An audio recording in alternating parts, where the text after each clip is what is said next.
Hello बच्चों, स्वागत है आपका अपने चैनल डिफेंस ट्यूटर में। आज की इस वीडियो में आपको बताएंगे एयरफोर्स, नेवी, एसएसआर और डबल ए के लिए सिनोनिम्स के पार्ट 7 को। इससे पहले बच्चे हमने 6 और भी पार्ट्स दिए हैं आपकी एयरफोर्स, नेवी, एसएसआर और डबल ए के लिए। तो जिन्होंने भी अभी तक उन सभी लेक्चर्स को नहीं देखा है तो प्लेलिस्ट से जाकर देख सकते हैं। बच्चे एयरफोर्स का एग्जामिनेशन नज़दीक आने वाले हैं और आपके नेवी और एसएसआर के लिए, नेवी जो आपके एसएसआर और डबल ए के एग्जाम होते हैं नेवी के लिए, उनके भी वैकेंसीज आपको जल्द ही आएंगे। सो आप आगे अभी से प्रिपरेशन स्टार्ट करते हैं तो आपको एग्जामिनेशन तक बहुत सारे सिनोनिम्स एंटोनिम्स प्रैक्टिस हो पाएंगे, जो कि आपके एग्जामिनेशन में बिल्कुल हेल्प करेंगे। और एयरफोर्स वाले बच्चों के लिए है, उनका एग्जामिनेशन नज़दीक आ चुका है, 18 अप्रैल से उनका एग्जामिनेशन स्टार्ट होने वाला है। तो बस आप अपने पढ़ाई को एकदम रफ्तार में रखिए ताकि आपके एग्जामिनेशन तक आप जितना ज़्यादा हो सके सिनोनिम्स एंटोनिम्स पढ़कर जा सके। तो आइए बढ़ते हैं वीडियोज़ की ओर। और इस वीडियो के जो भी आपके PDF होंगे वो आपके टेलीग्राम चैनल पर मिल जाएंगे। टेलीग्राम चैनल का नाम है बच्चे डिफेंस ट्यूटर। क्या बच्चे नाम है? Defence tutor air force and navy. आप जाके लिखिएगा टेलीग्राम चैनल पे defence tutor air force and navy के लिए, तो आपको वहाँ पे मिल जाएंगे, आप उसे ज्वाइन कर लीजिएगा। या फिर आपके डिस्क्रिप्शन, हम इस वीडियोज़ के डिस्क्रिप्शन बॉक्स में दे देंगे लिंक, आप वहाँ से भी उसको सिंपली ज्वाइन कर लीजिएगा। तो आइए बढ़ते हैं वीडियोज़ की ओर। और वीडियो में बढ़ने से पहले आपसे रिक्वेस्ट रहेगा कि प्लीज़ बच्चे वीडियो अच्छा लगे तो लाइक एंड सब्सक्राइब जरूर कीजिएगा। वीडियो बच्चे जितना ज़्यादा से ज़्यादा हमें आप सपोर्ट करते हैं उतना जल्दी से जल्दी आपको हम और ज़्यादा से ज़्यादा आपको सिनोनिम्स एंटोनिम्स प्रोवाइड करवा पाएंगे। तो आइए बढ़ते हैं वीडियोज़ की ओर। पहला आपका क्वेश्चन है, select the word that most nearly meaning the word provided. देखिए, मोस्ट नियरली मीनिंग, ये जो मोस्ट नियरली मीनिंग होता है हम इसे ही सिनोनिम्स कहते हैं। जैसे देखिए, सिनोनिम्स को पूछने के डिफरेंट तरीका होते हैं। सिनोनिम्स को पूछने का बच्चे डिफरेंट तरीका होता है। या तो आपसे मोस्ट नियरली मीनिंग करके पूछेगा, या तो आपको सिंपली सिनोनिम्स करके पूछ देगा। क्या बच्चे? या तो आपको सिंपली सिनोनिम्स करके पूछेगा, ठीक है, या तो आपको सिंपली सिनोनिम्स करके पूछेगा, ठीक है, सिनोनिम्स। और आपको या तो मोस्ट नियरली करके पूछेगा या फिर आपके सिमिलर मीनिंग करके पूछेगा। क्या पूछेगा बच्चे? आपका सिमिलर मीनिंग, यानी इन सभी का मीनिंग जो होता है ये सभी आपको सिनोनिम्स को ही दर्शाता है। किसको? सिनोनिम्स को ही दर्शाता है, ठीक है। तो इन सभी तरीके, ये सभी तरीके हैं आपके सिनोनिम्स के पूछने के। तो चलिए बढ़ते हैं क्वेश्चन की ओर। क्वेश्चन से आपका सिनोनिम्स ऑफ जस्टिफाई, जस्टिफाई का सिनोनिम्स आपको बताना है। किसका? जस्टिफाई का सिनोनिम्स। तो जस्टिफाई का मीनिंग क्या होता है फर्स्ट ऑफ ऑल जानेंगे हम। देखिए, हम आपको हमेशा बोलते हैं कि सिनोनिम्स और एंटोनिम्स को याद करने का तरीका होता है कि आप उसके हिंदी मीनिंग को याद रखें और उस वर्ड्स को बार बार अपने प्रोनाउंसिएशन में लाएं, अपने बोलचाल की भाषा में लाएं, दोस्तों के सामने यूज करें। जितना ज़्यादा यूज कीजिएगा उतने तरीके से आप इसको याद करके रख सकते हैं। वर्ड्स को हमेशा हिंदी मीनिंग जानना बेहद ही जरूरत होता है। जब तक आप उसके मीनिंग नहीं समझ पाइएगा प्रॉपर, तब आप उसको कितने भी रट लीजिएगा आपको वो कभी याद नहीं रहेगा। हमेशा उसको याद कीजिए और उसको बोलने की कोशिश कीजिए, ठीक है। चलिए, जस्टिफाई का मीनिंग होता है, सिंपली समझे तो जस्टिफाई का मीनिंग होता है कारण बताना। क्या होता है? कारण बताना, किसी चीज़ को लेकर कारण दिखाना, ठीक है। जैसे कारण दिखाना कह सकते हैं आप, कारण दिखाना, ठीक है, कारण दिखाना या फिर कारण बताना। मतलब कहने का मतलब जस्टिफाई करना खुद को, मतलब किसी चीज़ के लिए पेश करना, मतलब किसी भी कारण से अपने आप को बताना, अपने चीज़ों को जस्टिफाई करना किसी के सामने, ठीक है। तो इसका जो सिनोनिम्स होता है यानी सिमिलर मीनिंग्स जो होता है वो होता है आपका एक्सक्यूज। क्या होता है? एक्सक्यूज।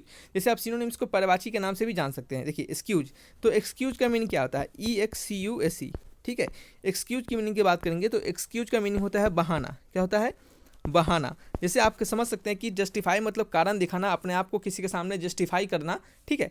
और एक्सक्यूज मतलब होता है किसी चीज़ से किसी के सामने आप एक्सक्यूज लेना। जैसे हम समझ सकते हैं, आप कहते होंगे जैसे आप कोई होमवर्क नहीं करके ले गए तो आपके टीचर कहते होंगे एक्सक्यूज मत दो हमें, यानी कुछ बहाना मत बताओ, यानी कुछ बहाना मत बनाओ, ठीक है। तो इस तरह से आप जस्टिफाई और एक्सक्यूज एक ही बात हुआ। नेक्स्ट क्या है आपका? ये आपके क्या होंगे, इसका स्क्रीनशॉट ले लीजिएगा। इसका ये क्या है आपके बच्चे? सिनोनिम्स से। क्या है आपके? सिनोनिम्स से, इसका स्क्रीनशॉट ले लीजिएगा, ठीक है। चलिए, नेक्स्ट क्वेश्चन क्या है हमारा? Synonyms of juvenile. Synonyms of juvenile, देखिए जुवेनाइल का मतलब क्या होता है? ये वर्ड्स आपको बहुत बार देखने के लिए मिलेगा। तो सिनोनिम्स ऑफ जुवेनाइल की बात कही जा रही है। तो सिनोनिम्स ऑफ जुवेनाइल, तो जुवेनाइल का हिंदी मीनिंग होता है बचकाना। क्या कह सकते हैं? बचकाना, यानी बच्चों वाली आदत।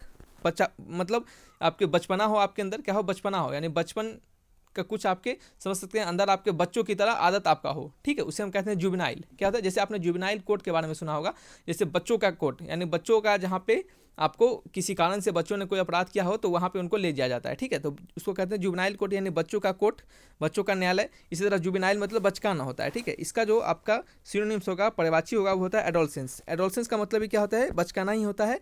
और आप इसे कह सकते हैं किशोर। क्या कह सकते हैं? किशोर। किशोर मतलब क्या होता है? बालक होता है, बच्चा होता है, ठीक है। चलिए, नेक्स्ट क्वेश्चन की बात करते हैं। ये आपके सिनोनिम्स है, इसका स्क्रीनशॉट ले लीजिएगा, ठीक है। नेक्स्ट क्वेश्चन है हमारा सिनोनिम्स ऑफ जुबिलेंट। क्या है? जुबिलेंट। अब देखिए, वो जुवेनाइल था, ये जुबिलेंट है, ठीक है, जुबिलेंट। तो JUBILANT, जुबिलेंट। तो जुबिलेंट का मीनिंग क्या होता है फर्स्ट ऑफ ऑल जाने तो जुबिलेंट का मीनिंग होता है विजयकारी। क्या होता है?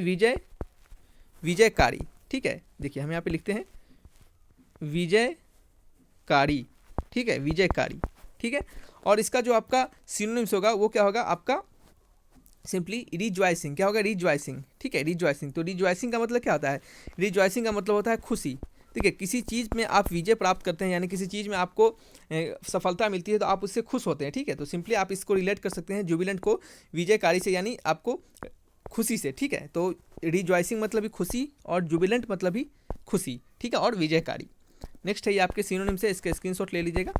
नेक्स्ट है आपका वर्ड जेडेड, JADED, जेडेड। तो जेडेड का मीनिंग क्या होता है, जेडेड की मीनिंग क्या होता है, जेडेड का मीनिंग होता है सबसे पहले जाने तो जेडेड का मतलब होता है थका हुआ, क्या होता है थका हुआ, ठीक है, थका हुआ, थका हुआ आप लिख सकते हैं, थका हुआ, या फिर कह सकते हैं थका मांदा, जो क्या हो थका हो, किसी चीज़ को किसी काम को करने के बाद क्या हो वो थक गया हो, तो जेडेड मतलब थक जाना या फिर थका हुआ।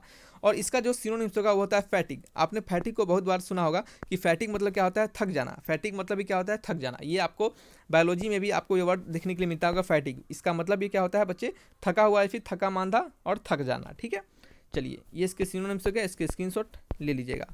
नेक्स्ट है आपका वर्ड है जीजून, क्या है जीजून, JEJUNE, जीजून, ठीक है। तो आप इसको याद रखिएगा जीजून करके। तो जीजून मतलब होता है, जीजून मतलब होता है भोंदू, क्या होता है भोंदू, ठीक है, आप इसको कह सकते हैं भोंदू, ठीक है, भोंदू, ओके। तो इसका जो सिनोनिम्स होगा वो क्या होगा, इसका सिनोनिम्स होगा डल, सिंपली डल। तो डल मतलब क्या होता है, डल मतलब होता है सुस्त, डल मतलब सुस्त। तो देखिए आप सुनते होंगे कि जो भोंदू यानी कमज़ोर बच्चा होता है, जो मतलब मूर्ख व्यक्ति होता है या फिर मूर्ख बच्चा होता है, वो क्या होता है आप क्या देखते होंगे वो सुस्त होता है, क्या होता है वो सुस्त होता है, ठीक है। तो सिंपली आप कह सकते हैं कि जीजून मतलब भोंदू और डल मतलब सुस्त और डल मतलब भोंदू, यानी दोनों क्या है ये सभी आपस में पर्यायवाची है एक दूसरे के, ठीक है। तो क्या हो गया इनका सिनोनिम्स, जीजून का सिनोनिम्स क्या हो गया भोंदू हो गया, यानी आपका डल हो गया, ठीक है।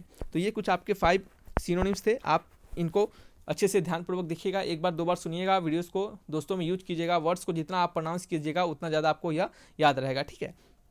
तो चलिए बच्चे वीडियोस को यहीं तक रखते हैं, अगर अच्छा लगा तो लाइक एंड सब्सक्राइब जरूर कीजिएगा। इसके PDF के लिए आपको कुछ दिन में आपको PDF भी वहाँ पे टेलीग्राम चैनल पे प्रोवाइड करवा दिए जाएंगे। तो वीडियो को रखते हैं यहीं पे, इसका स्क्रीनशॉट ले लीजिएगा, ठीक है। Thanks for watching my video, तब तक के लिए बाय बाय।